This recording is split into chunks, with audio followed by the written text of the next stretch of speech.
مدینے سے کچھ دور جانے کے بعد سرزمین حجاز کے وسیع و عریض ریگستان میں شدید گرمی اور پیاس سے یہ قافلہ راستہ بھول گیا۔ حضرت مسلم بن عقیل رضی اللہ تعالیٰ عنہ ان مشکلات اور مصائب سے پریشان ہو گئے۔ اسی پریشانی کے عالم میں انہوں نے امام کے نام ایک خط کسی مسافر کے ہاتھوں ارسال کیا، جس میں انہوں نے اپنے خدشات کا اظہار کیا اور کوفہ جانے سے اپنی معذوری ظاہر کی۔ حضرت مسلم بن عقیل کے اس خط کے جواب میں امام حسین نے یہ خط آپ کے نام ارسال فرمایا: مجھے اندیشہ ہے کہ جو کام میں نے آپ کے سپرد کیا تھا اس سے آپ کا استعفا لکھ بھیجنا صرف ڈر اور خوف کی وجہ سے ہے۔ اس خوف کو اپنے دل سے نکال دیجئے اور اسی سمت کا رخ کیجئے جس کے لیے آپ کو روانہ کیا تھا۔ والسلام۔ امام حسین کی اس قوت بخش بیان سے نہ صرف یہ کہ مسلم بن عقیل دوبارہ کوفہ روانہ ہوئے،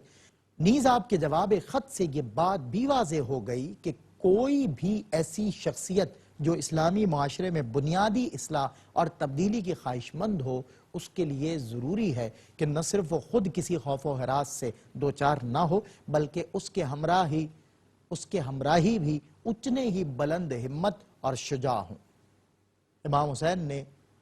امام حسین نہ دشمن کی تعداد سے خائف تھے اور نہ ہی اس کی تیاری سے، بلکہ ان کا اندیشہ اور خوف اس ڈر اور کمزوری کے بارے میں تھا جو ممکن ہے ان کے سفیر اور نمائندے میں پیدا ہو جائے۔ ذی الحجہ کے اوائل میں جبکہ ایام حج کے نزدیک ہونے کی وجہ سے حجاج قافلہ در قافلہ مکے میں داخل ہو رہے تھے، امام حسین کو اطلاع ملی کہ یزید کے حکم پر عمرو بن سعد بن عاص بظاہر امیر حج کے طور پر لیکن در حقیقت کسی انتہائی خطرناک مشن پر مکہ آیا ہے۔ اسے یزید کی طرف سے یہ ذمہ داری سونپی گئی ہے کہ وہ جہاں بھی اور سرزمین مکہ کے جس مقام پر بھی ممکن دیکھے امام حسین کو قتل کر دے۔ لہٰذا خانہ کعبہ اور مکہ مکرمہ کے تقدس کو محفوظ رکھنے کی خاطر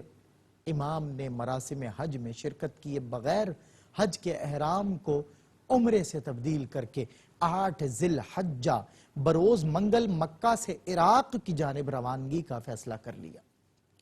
ادھر امام مسلم بن عقیل رضی اللہ تعالیٰ عنہ اپنے مشن پر مامور ہیں۔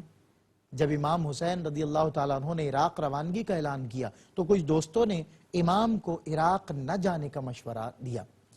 اور ان تمام خیر خواہ اور دور اندیش افراد کی ایک ہی دلیل تھی، اور وہ یہ کہ اہل کوفہ بے وفا اور عہد شکن ہیں۔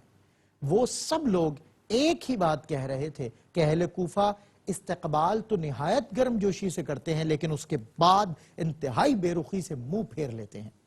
ان تمام افراد کی پیش گوئی تھی کہ اس سفر کا انجام امام حسین کی شہادت اور ان کے اہل خانہ کی اسیری کی صورت میں ہی برآمد ہوگا۔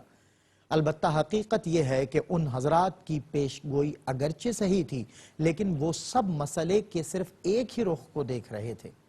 ان کی حتی المقدور کوشش تھی کہ کسی بھی طریقے سے امام کو قتل ہونے سے بچائیں،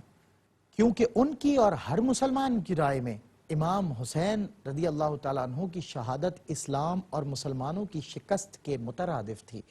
جبکہ امام حسین رضی اللہ تعالیٰ عنہ اپنی اسی شہادت میں اسلام کی زندگی دیکھ رہے تھے۔